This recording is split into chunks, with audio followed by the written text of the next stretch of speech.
Puji Tuhan, kita akan memulai ibadah kita dengan berdoa. Dimohon kesediaannya Bapak Ibu untuk berdiri. Terima kasih. Kita akan berdoa. Besem Ela Harahamim, Tehila le Elohenu Rabuha Olamim, Harahamim Melek Yom Hadim, Eleka Adonai Ekara WL Adonai Ethanan, Neheni Beorah Misor, Aleket Bederegu Wele Yareh Ito, Lahalak Beetsa Risawela Saga. Dengan nama Allah yang Maha Pengasih, segala puji bagi Allah, penguasa alam semesta, yang pengasih, Raja hari pengadilan. Kepadamu ya Tuhan aku berseru, dan kepada Tuhanku aku memohon, pimpinlah kami ke jalan yang lurus, yaitu hidup menurut jalan yang ditunjukkannya dengan takwa kepadanya, bukan menurut nasihat orang fasik dan bukan orang yang menyimpang. Amin. Bapak Ibu dipersilakan duduk kembali. Puji Tuhan, mari kita siapkan hati kita menyembah Raja kita. Kita mau menyatakan kebesarannya hari ini. Biar segala yang bernafas menyembah Dia.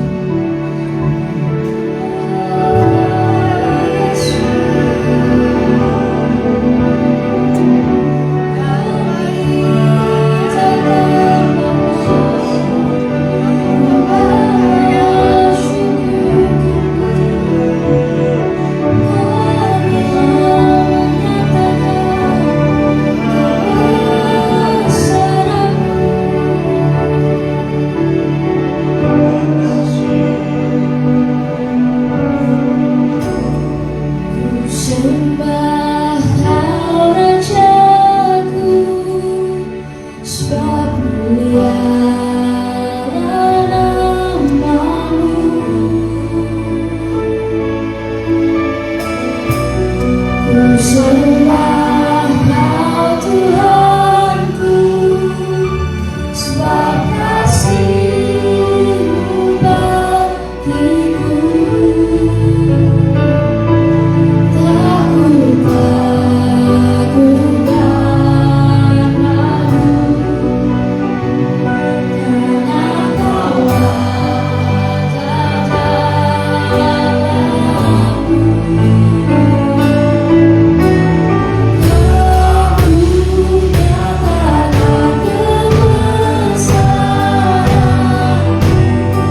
Saya boleh tangan-tangan bersuka cita hari ini. Puji Tuhan.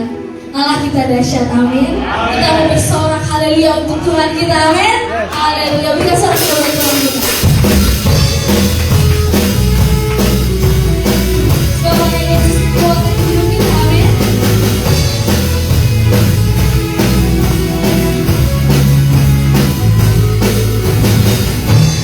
Yesus kau kekuatan hidupku, amin.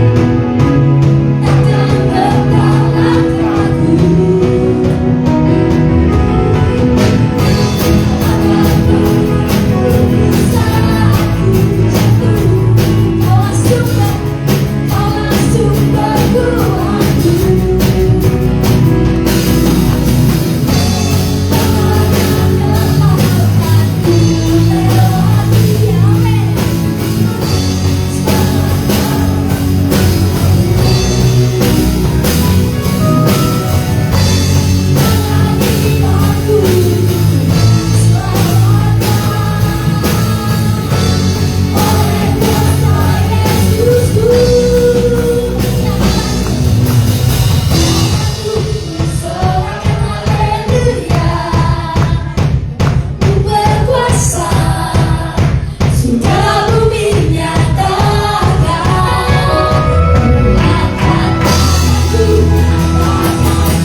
Shalom Shalom, selamat datang di GBI EO. Bagi Bapak Ibu, Saudara-saudari yang baru pertama kali beribadah di GBI EO, jika belum mempunyai tempat ibadah yang tetap, mari bergabung dengan kami di GBI EO. Berikut pengumuman untuk minggu ini. Pelayanan gereja. Bagi jemaat yang memerlukan dukungan doa, konseling baptisan, penyerahan anak, dan pelayanan lainnya dapat menghubungi nomor berikut. Sunday Service Minggu 20 Oktober 2024. Ibadah raya pertama dimulai pukul 8 pagi dan ibadah raya kedua pukul 10 pagi. Ibadah bertempat di Grand Cimanggis Mall, lantai 4. Bagi Bapak Ibu yang memiliki anak, mari bawa putra putri Bapak Ibu untuk lebih mengenal Tuhan di ibadah M6 dan Disting. Ibadah dimulai pukul 8 pagi di ruangan M6 dan Disting.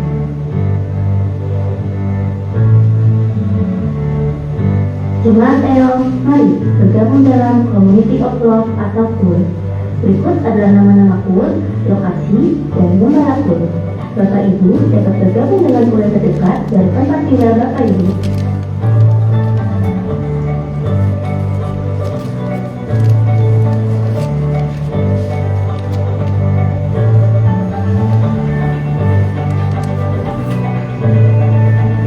Untuk informasi lengkapnya dapat menghubungi nomor berikut. Kemu doa akan diadakan setiap hari Rabu pukul 3 sore di Grand Cimanggis Mall, lantai 4. Worship and prayer akan dilaksanakan secara onsite di Grand Cimanggis Mall, lantai 4 pada hari Sabtu 19 Oktober 2024 jam 11 siang. Pemberkatan pernikahan Saudara Kevin Indrawan dengan Saudari Mega Christine Octaviani diadakan pada hari Sabtu 2 November 2024. Bagi Bapak Ibu yang merasa keberatan dengan pernikahan ini, mohon hubungi gembala atau penatua. Demikian pengumuman minggu ini. Selamat hari Minggu. Tuhan Yesus memberkati.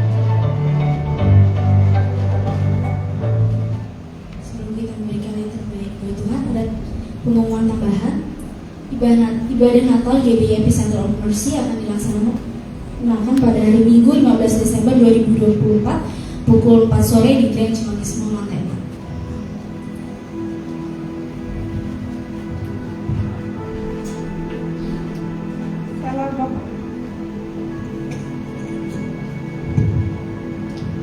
Shalom.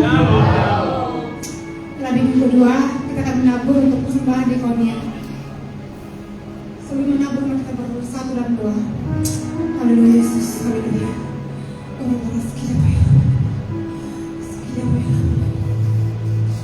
Haleluya Yesus, haleluya. Kau baik Bapa, Kau ajaib, teramat baik buat kami. Kami boleh beribadah, memuji Engkau Tuhan, menyanyi Engkau. Di sisa usia kami Tuhan, kami masih boleh Tuhan beribadah. Kami boleh Tuhan bersuka cita di hari istimewa ini Bapa. Terima kasih Bapa yang baik. Terima kasih Yesus. Biarlah Bapa, pujian penyembahan kami Tuhan menjadi upaya berbeda kami Yesus. Terima kasih Yesus. Terima kasih Bapa. Kalau sebentar kami Tuhan mendengarkan sebagian dari isi hati-Mu Tuhan, biarlah itu menjadi sumber buat kami Bapa. Biarlah firman-Mu hidup menjadi rema bagi kami Tuhan Yesus. Berkati hamba-Mu Tuhan, menyebarkan firman-Mu Allah. Apa yang Kau berikan beliau Tuhan, menjadi sukacita buat kami. Berkati hamba-Mu Tuhan Yesus. Berkati keluarga besar-Mu Bapa. Terima kasih Bapa, terima kasih. Kami akan menabur Bapa persembahan ini untuk persembahan diakonia Tuhan Yesus. Kuduskan, sucikan Bapa untuk mempermuliakan nama-Mu di muka bumi ini Bapa. Engkau baik Tuhan Yesus. Jamah hati setiap kami.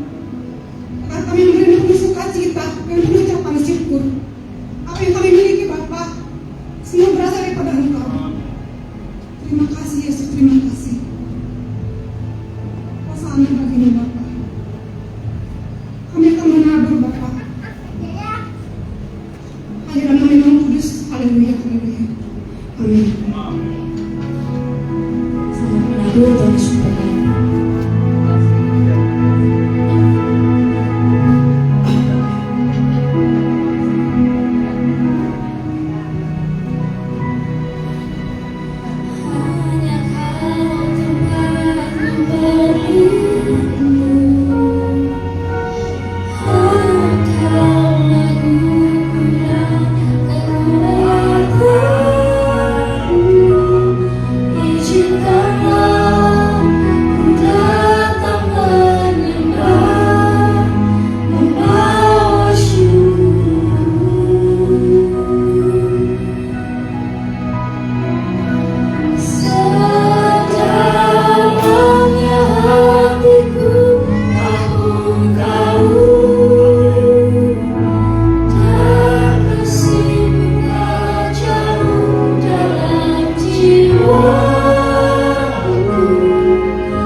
Pujian yang kami naikkan kepada Tuhan pagi hari ini,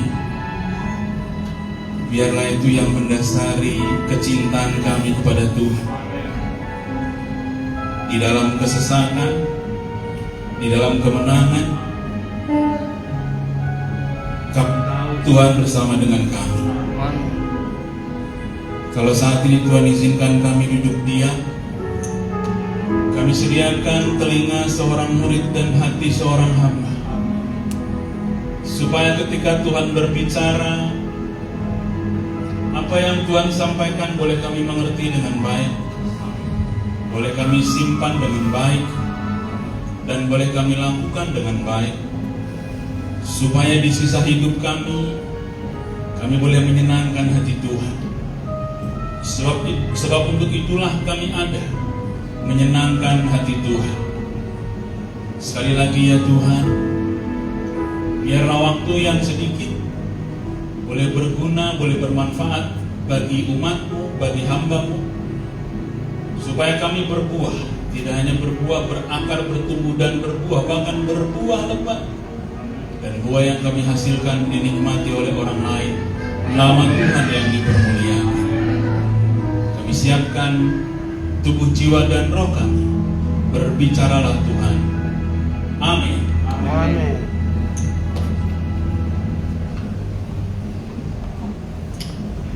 Shalom Bapak Ibu Saudara dikasihi Tuhan.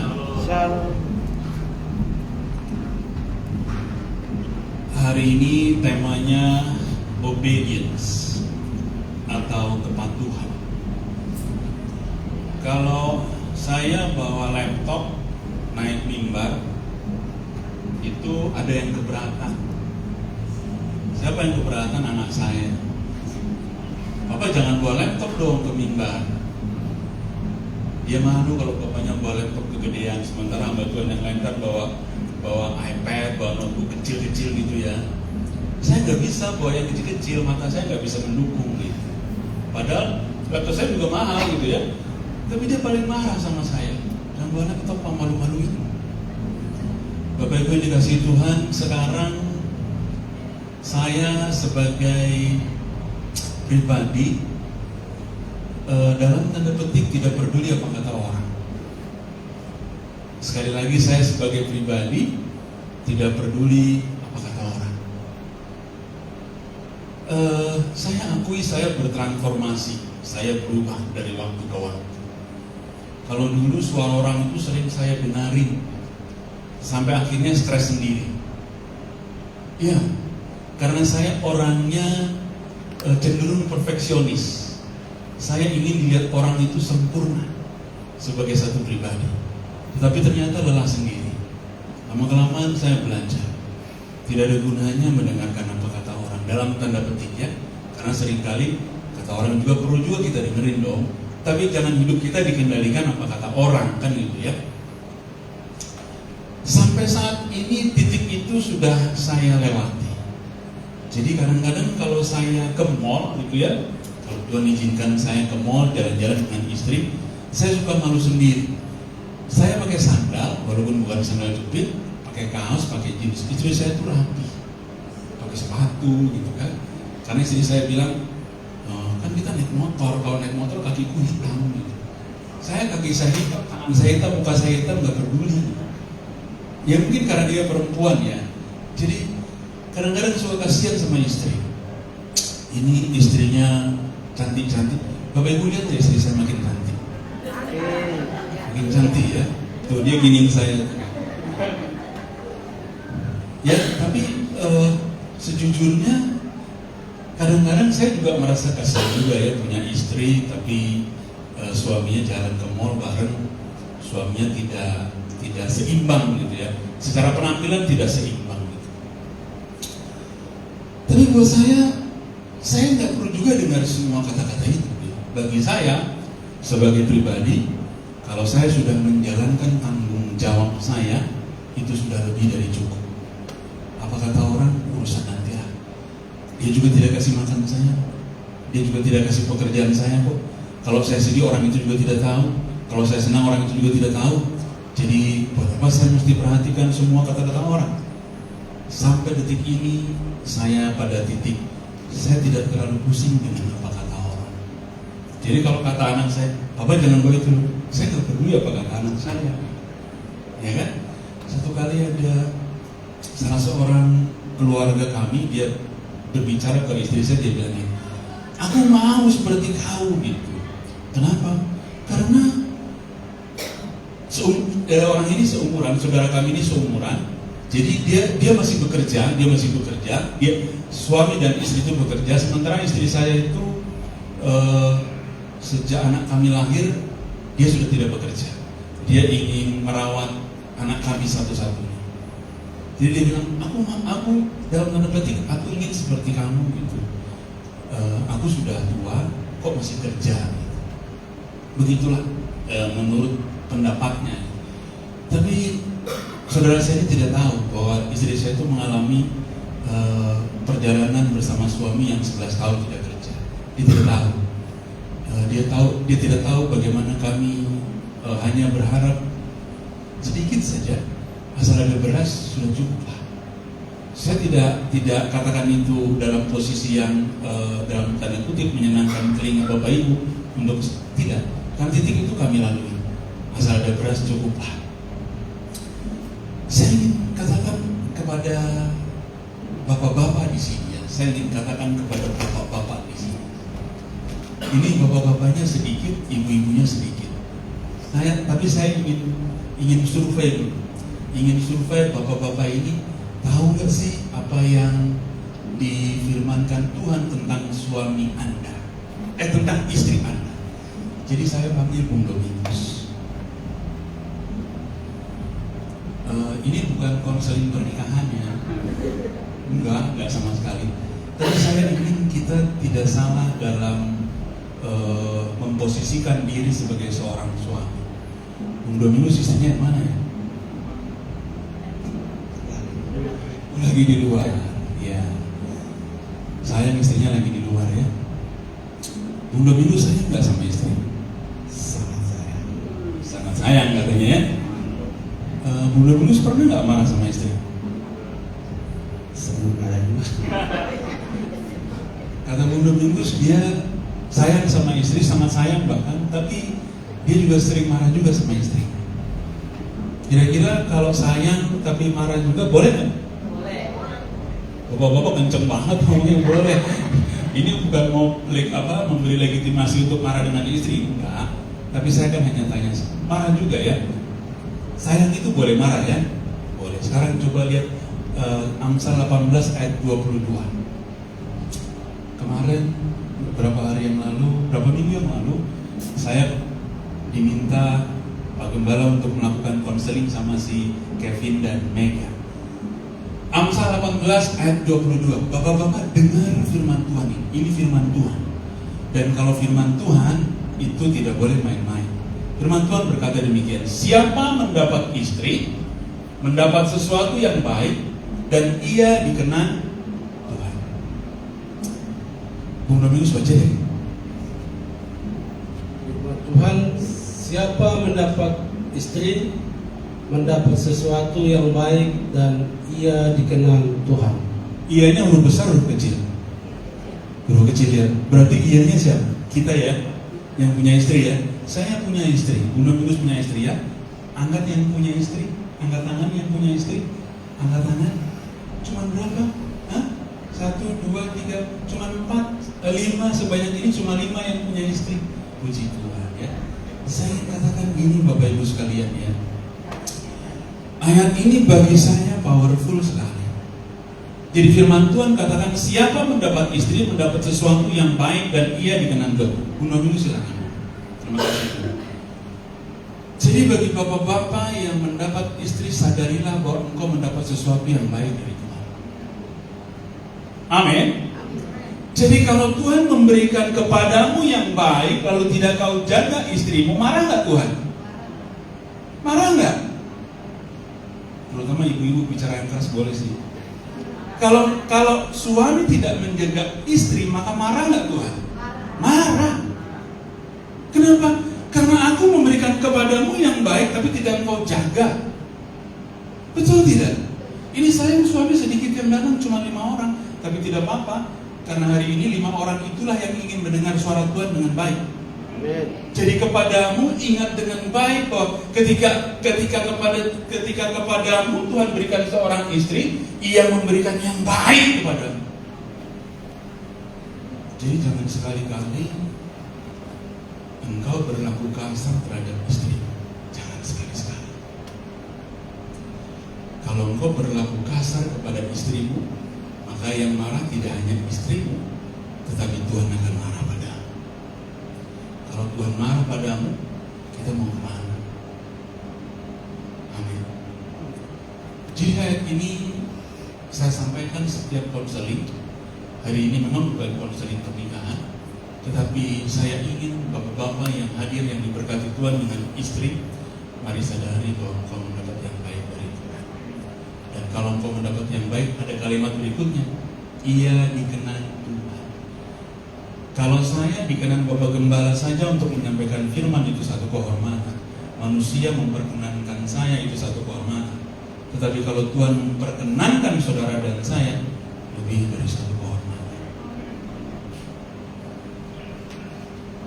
Amin. Jadi jangan sekali-kali saya hari ini berpihak kepada para ibu. Tapi ya karena ini bukan konseling, jadi kalimatnya hanya sepotong ya. Sadarilah bapak-bapak bahwa ketika engkau mendapat istri, bapak-bapak lihat istrinya masing-masing. Bapak-bapak itu suka malu-malu ya. Saya heran loh. Padahal cuma disuruh lihat istrinya, malu-malu gitu. Hah? Saya lagi jalan ke kantor gitu, perjalanan saya ke kantor itu 1,5 jam Bapak Ibu sekalian. Pak Diki ngeliat ke belakang, yang dilihat bukan istrinya Bu Tuti. Oh Bu Tuti gitu ya, salah lihat Pak Diki ya. Makanya ibu saya harus di sampingnya gitu lihat. Saya kalau ke kantor 1,5 jam Bapak Ibu sekalian, dan tidak jarang kalau dalam perjalanan saya mengingat istri saya.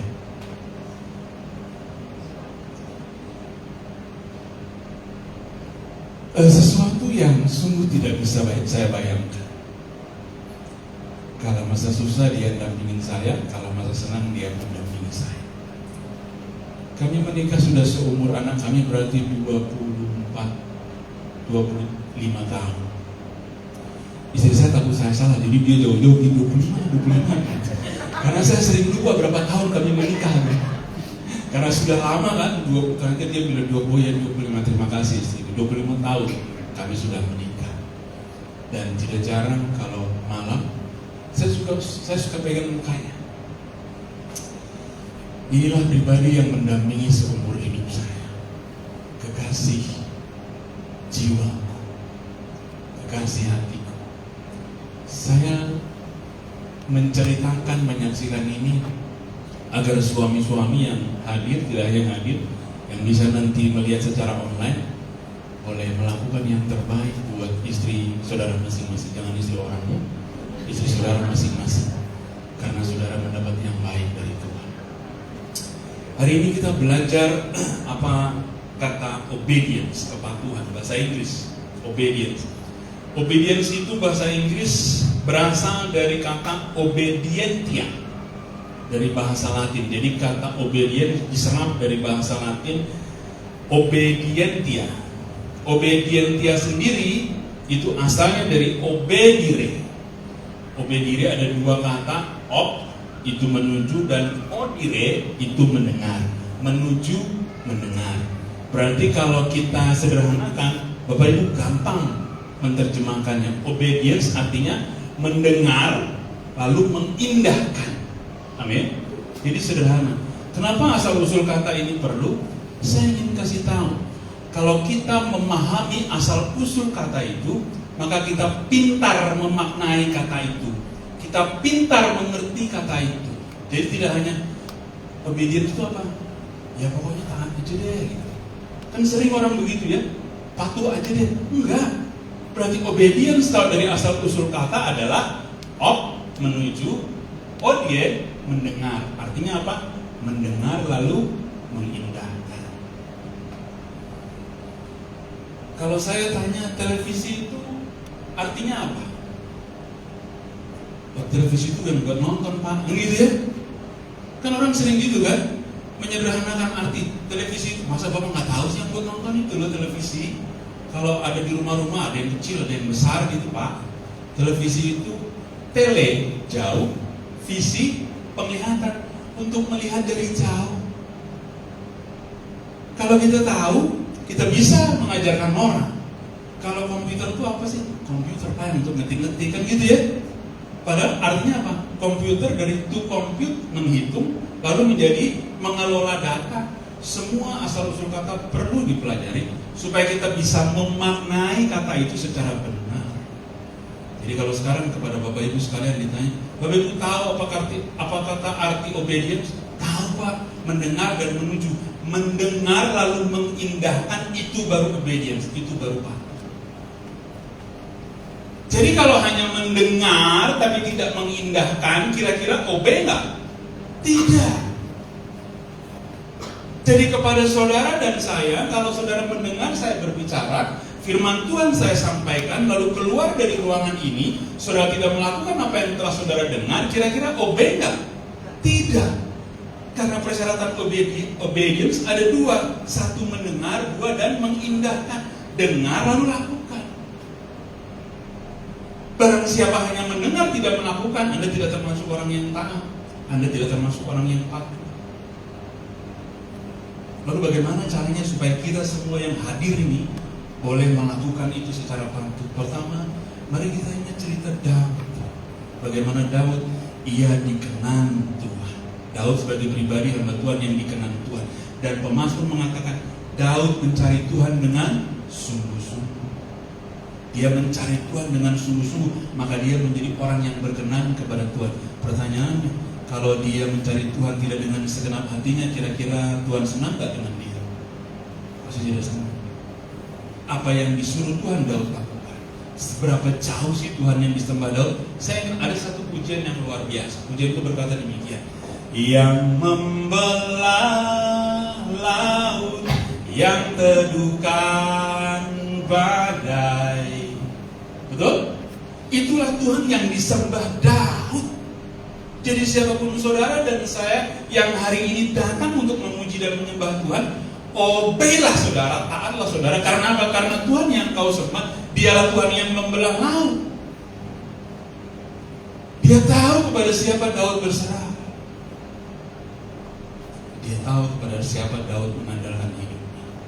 Yang membelah laut, yang teduhkan badai, yang mustahil pun terjadi karena kuasa-Mu yang pegang hidupku, yang buka jalan bagiku.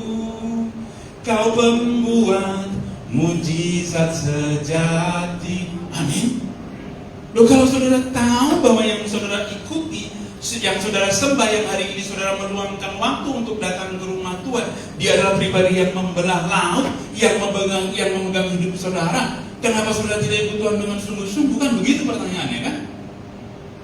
Saudara hanya berhenti pada mendengar, tapi saudara tidak lanjut untuk mengindahkan. Kan pertanyaannya begitu. Karena seringkali kita hanya berhenti sampai mendengar. Kenapa? Tuhan tidak nyata. Persoalanku lebih nyata daripada Tuhanku. Kenapa? Besok aku punya tanggung jawab menyelesaikan hutangku panen dolar. Tetapi Tuhan yang kulihat tidak senyata hutang yang harus kubayar. Maka mari kita menarik kesimpulan bahwa jalan keluar dari semua persoalan yang kau miliki hari ini hanya kepada ketaatan.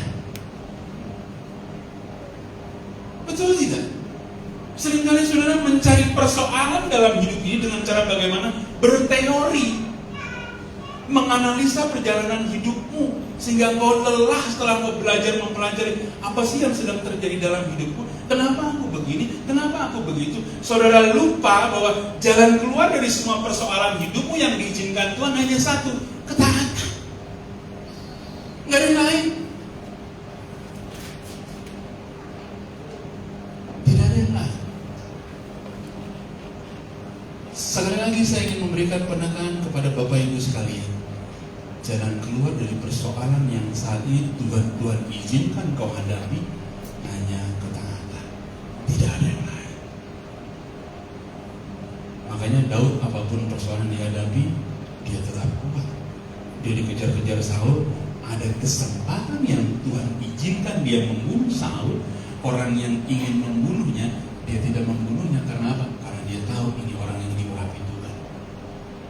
Dan bukan bagianku untuk mencelakakan orang yang diurapi Tuhan.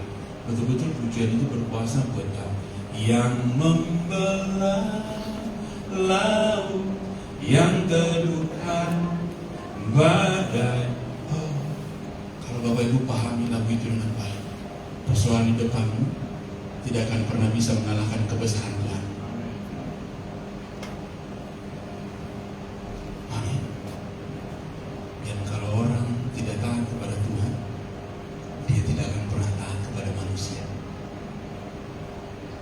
Satu kali saya diminta untuk pergi ke salah satu kabupaten di Jawa Barat. Kabupaten itu punya pasar tradisional kurang lebih 15.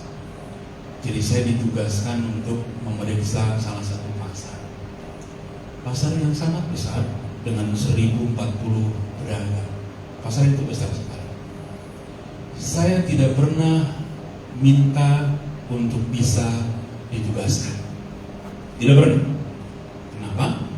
Karena bagi saya berkat Tuhan tidak pernah tertukar buat saya. Amin. Saya ingin sekali lagi memberikan penekanan bagi Bapak Ibu sekalian. Berkat Tuhan yang diberikan kepadamu dan kepadaku tidak akan pernah bisa tertukar oleh berkat orang lain. Tidak pernah. Atas dasar itu, saya tidak pernah minta ditugaskan. Ketika saya ditugaskan, karena saya tidak minta lalu saya ditugaskan, saya percaya Tuhan campur tangan dalam penugasan itu. Amin. Jadi saya tidak pernah menolak kalau saya ditugaskan. Kenapa? Karena saya tahu Tuhan yang menugaskan melalui orang itu. Jadi saya ditugaskan ke salah satu kabupaten di Jawa Barat. Saya tuh kalau di sini saja berani Bapak Ibu.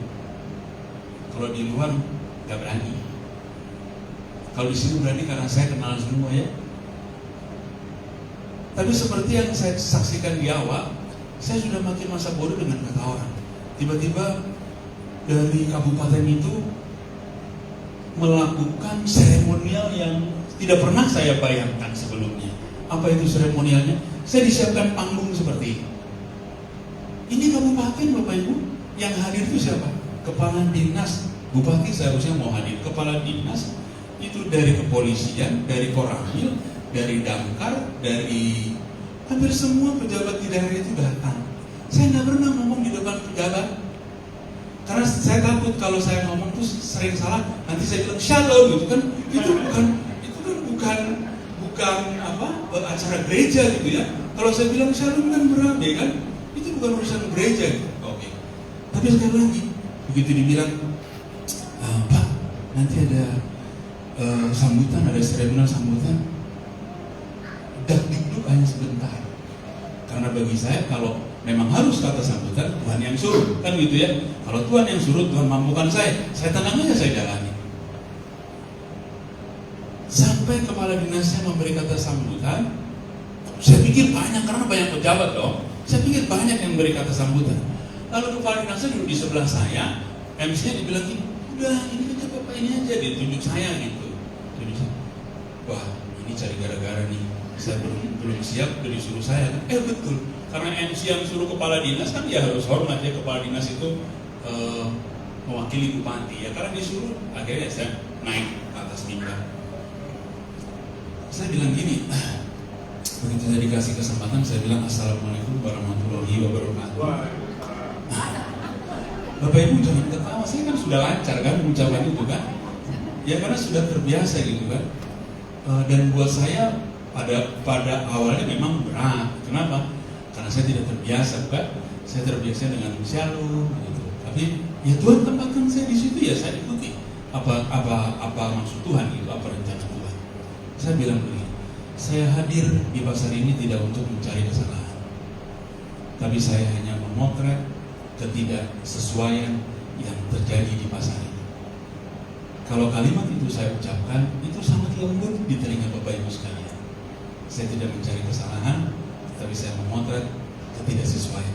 Tetapi ketika saya datang di sini, Bapak Ibu datang ke sini, saya naik mimbar diizinkan Tuhan, saya sedang mencari kesalahan Bapak Ibu sekalian. Amin. Dan Bapak Ibu datang supaya Bapak Ibu diberitahu apa kesalahanku selama ini. Jadi kalau Bapak Ibu menolak untuk diketahui kesalahanmu, firman Tuhan itu tidak bekerja atasmu. Kenapa? Karena firman Tuhan berguna untuk mendidik. Firman Tuhan berguna untuk mengajar. Firman Tuhan berguna untuk memperbaiki kesalahan. Jadi barang siapa yang datang ke sini, kalau tidak mau dididik, kalau tidak mau diajar, kalau tidak mau diketahui kesalahannya, alasanmu ke sini salah. Amin.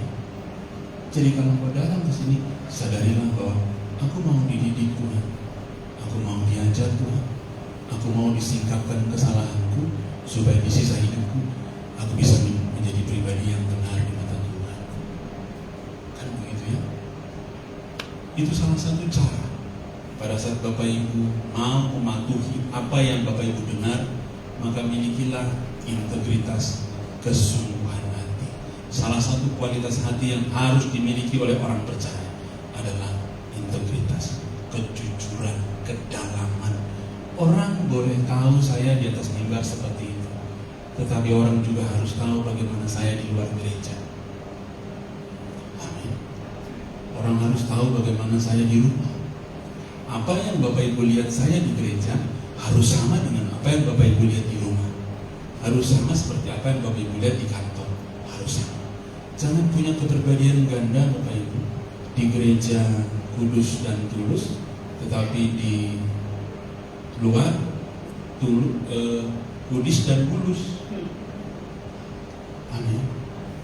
Jangan punya penyakit bipolar, kepribadian ganda. Jangan ya. Dan bipolar itu tidak bisa disembuhkan, tapi dijaga bisa. Sekarang Bapak Ibu mau disembuhkan kok.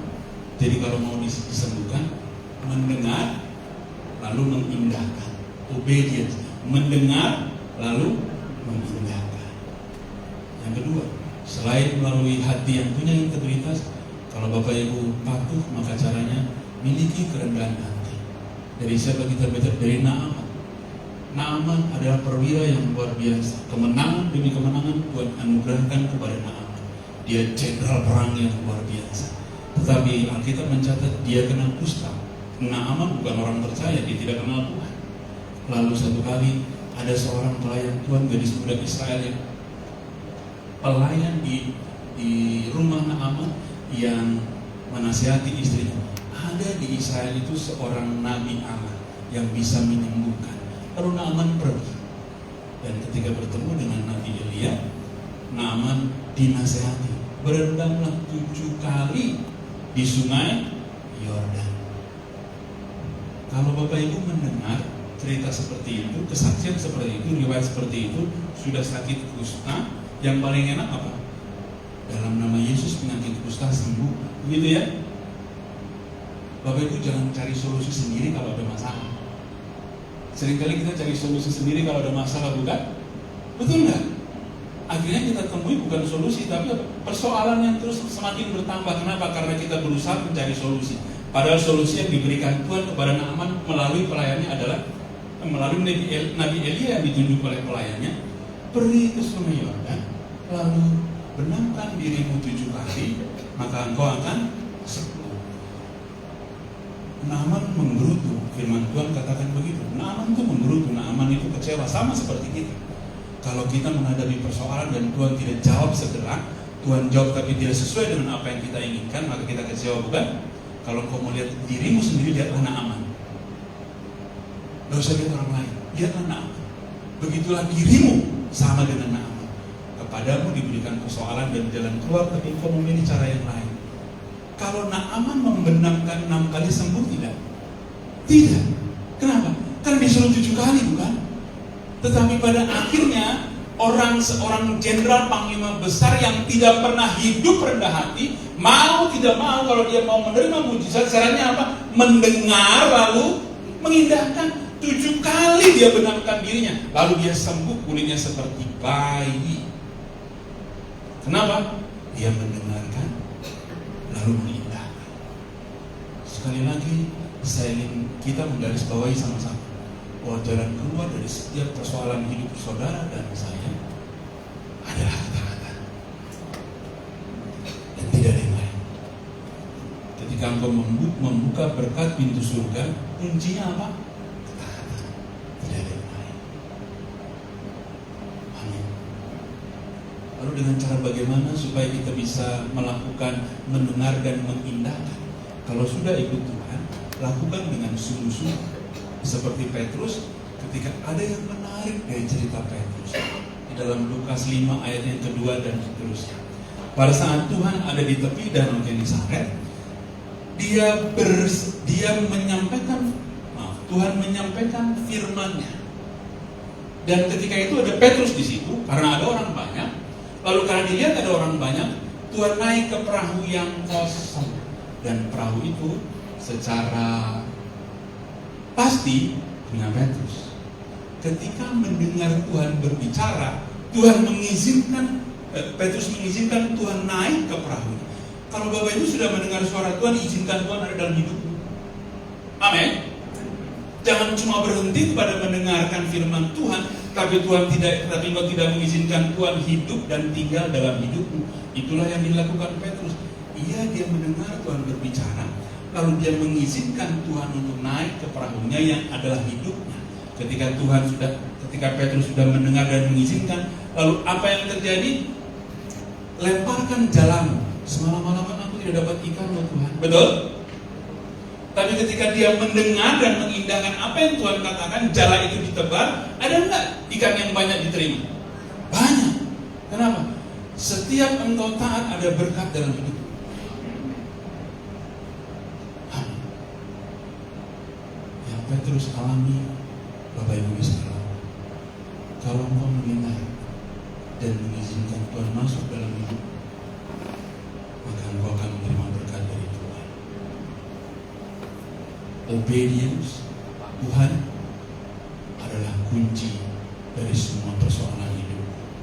Obedience atau kepatuhan adalah bukti bahwa engkau mengasihi Tuhan.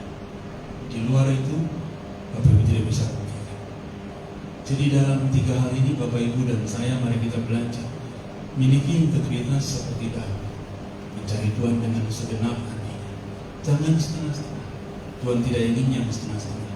Kalau obedience itu patuh seutuhnya, tidak ada obedience setengah, nggak ada.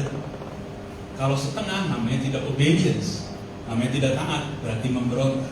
Hidup ikut Tuhan nggak ada yang setengah-setengah. Kalau tidak hitam, ya putih.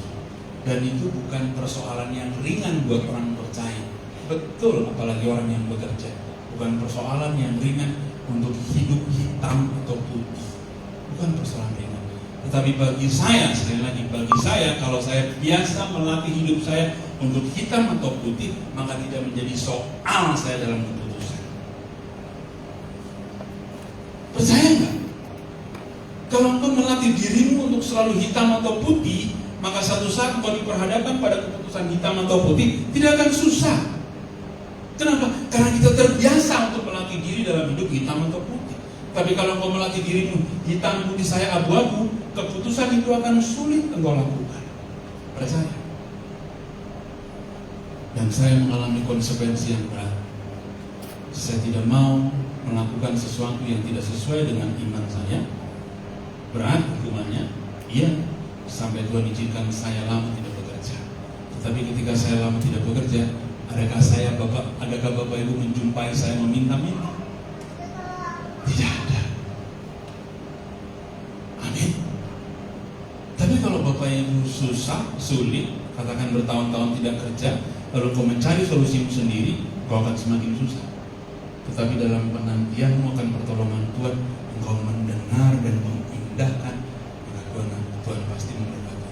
Itu pasti. Apa yang sudah kita dengar dari Lukas adalah perjalanan yang perlu kita lakukan. Ketika Lukas mendengar Tuhan berbicara, ia mengizinkan Tuhan naik ke perahunya, ia melakukan apa yang Tuhan perintahkan, maka seketika itu jalannya mulai koyak. Firman Tuhan tidak katakan jalannya koyak loh Bapak Ibu. Tidak loh. Hati-hati baca firman Tuhan. Betul? Firman Tuhan katakan jala itu mulai koyak, tidak koyak. Kalau koyak, kebuang dong ikannya, percuma dong ikannya. Tapi firman Tuhan tidak katakan begitu, mulai koyak. Maksudnya apa? Begitu beratnya ikan, begitu banyaknya ikan yang diberikan Tuhan atas kepatuhan Lukas, kepatuhan Petrus. Hari ini kepadamu dan kepadaku diizinkan Tuhan untuk mendengarkan firman Tuhan tentang kepatuhan. Saya tutup dengan satu ilustrasi yang sangat menarik. Suatu kali ada seorang raja, dia bosan dengan kehidupannya sebagai seorang raja. Boleh nggak seorang raja bosan kehidupannya sebagai seorang raja? Bukan orang miskin saja yang hidupnya bosan sebagai orang miskin, ya. Raja pun bosan gitu. Ini luar biasa, namanya juga cerita ya. Raja ini bosan dengan kehidupannya. Lalu dia ingin menjadi hamba Tuhan. Dia pergi ke satu biara. Raja ini pergi ke satu biara, dijumpai oleh kepala biara. Lalu rajanya bilang begini, saya mau melayani Tuhan. Saya mau berbakti kepada Tuhan. Kepala biaranya bingung. Bapak tahu kalau Bapak melayani dan berbakti di sini itu janji untuk patuh, janji untuk taat. Begitu kata kepala biara. Lalu raja bilang, iya, saya berjanji seumur hidup saya akan patuh pada apa yang Anda perintahkan. Begitulah kata raja. Dasar hamba Tuhan ya. Ini kepala biara kan hamba Tuhan, dia punya hikmat. Oh, kalau begitu sekarang kembalilah ke istanamu. Kan disuruh patuh kan? Kembalilah ke istanamu, lakukanlah sesuai dengan jabatan. Layanilah orang lain melalui jabatan. Kepadamu dan kepadaku sama situasinya. Apapun yang Tuhan panggil, apapun yang Tuhan percayakan kepada saudara dan saya, layani itu dengan baik, sesuai dengan panggilanmu masing-masing. Jangan iri dengan orang lain, jangan dengki dengan orang lain. Tuhan punya bagian masing-masing. Kalau kau mendengar firman Tuhan hari ini, lakukan apa yang telah Tuhan berikan kepadamu. Panggillah, lakukan panggilan Tuhan yang telah kau lakukan. Layanilah Tuhan lewat panggilan. Tuhan memberkati. Kita tundukkan kepala, kita berdoa.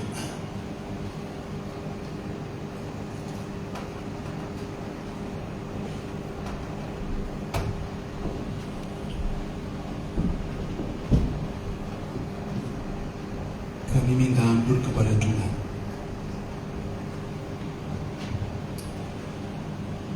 Kalau kami diingatkan di pagi hari ini bahwa Tuhan menghendaki ketaatan kami lebih dari apapun yang kami punya. Sebab Tuhan melihat hati. Tuhan tidak melihat rupa yang dilihat orang lain. Dalam perjalanan hidup kami ya Bapa, mungkin usia kami 25 tahun, 35 tahun, 45 tahun, 70 tahun, bahkan 80 tahun. Kami kurang menyadari atau bahkan tidak menyadari betapa perjalanan hidup kami sesungguhnya hanya pada ketaatan semata.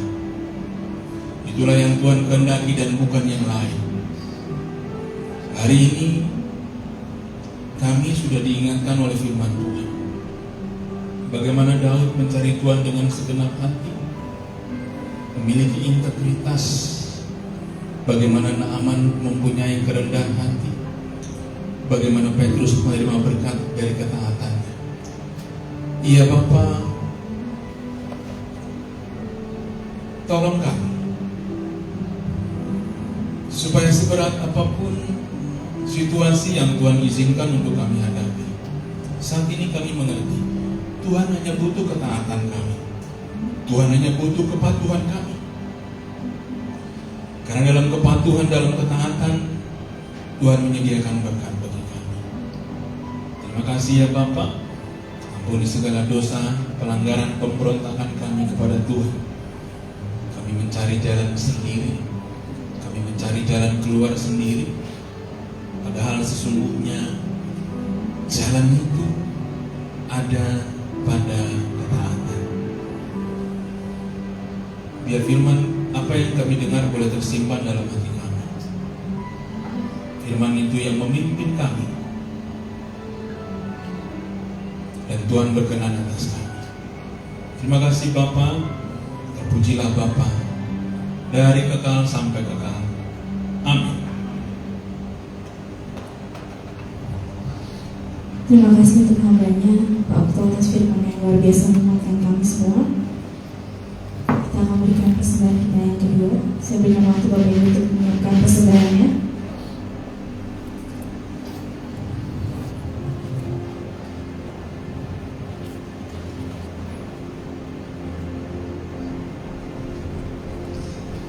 Sebelum itu, mari kita bersatu dalam doa. Tuhan Allah kami yang Maha Kuasa, kami hari ini membawa persembahan syukur kami yang kami bawa ya Tuhan. Kiranya Kau memberkati Bapa, tangan yang memberikan maupun yang nantinya akan mengelolanya Bapa, agar semuanya hanya untuk kemuliaan-Mu saja Tuhan. Terima kasih Tuhan, di dalam nama Yesus kami sudah berdoa dan bersyukur. Haleluya, amin. Selamat menabur, Tuhan Yesus memberkati.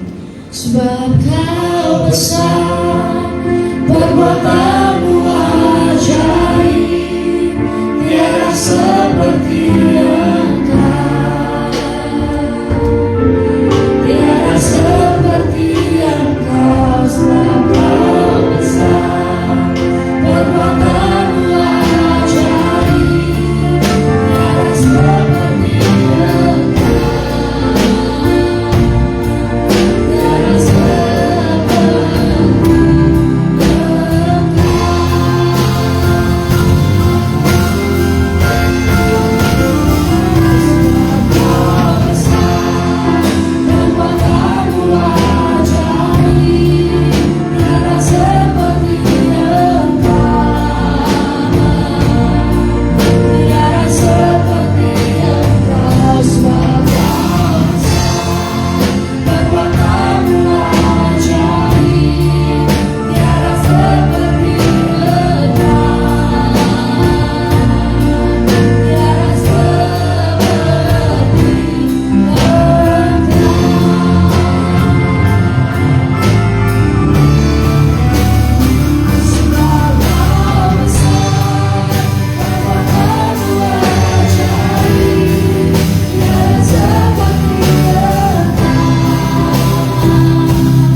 Tuhan memberkati dan melindungi engkau.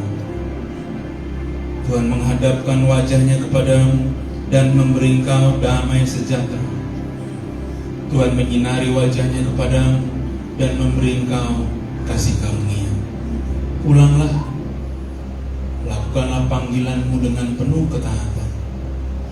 Maka berkat Tuhan tidak pernah habis dalam hidupmu. Kasih karunia dari Allah Bapa dan cinta kasih dari Tuhan Yesus Kristus serta pertolongan yang manis dari Roh Kudus menyertai saudara dan saya mulai hari ini, besok kekal hingga Maranatha. Mari semua yang belajar taat kepada Tuhan kita katakan amin.